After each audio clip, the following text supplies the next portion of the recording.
When did you realize that your relationship was completely one-sided? I grew up as the ugly kid in elementary, middle, high school, and college. And not just the fat with glasses, ugly.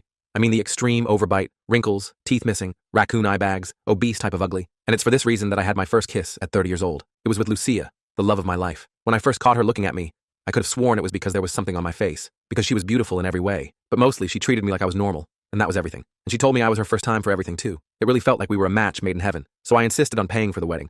And even told her she could cut her hours down by half at work because I would send money to make up for it. And of course, she was all for it. Because all her friends and family loved me too. So one night, we were at her place with her friend Naomi just hanging out. I had made us all Aperol spritzes, her favorite. So it's safe to say they were buzzed. Meanwhile, I stayed sober to make sure I could take care of her if anything happened. We were all on the topic of godparents. And Naomi promised that when we had a child, she'd do anything for it.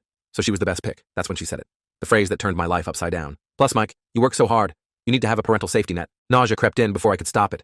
Because my name isn't Mike. But then I smelled the alcohol on her breath and was reminded of how drunk she was. I was literally just about to make a joke about it until she continued. Lucia told me you have a huge operation coming up. It must be so stressful being a surgeon. My eyebrows furrowed. I was a lawyer, not a surgeon. I looked at Lucia. She pulled her lips back to smile.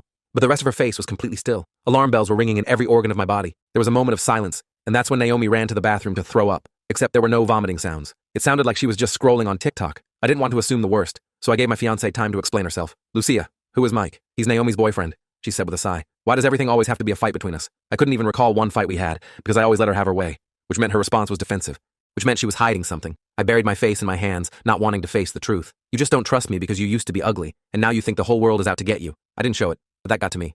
And that's when she handed me her phone to look through. She watched as I checked the most obvious places. Instagram DMs, Snapchat, iMessage.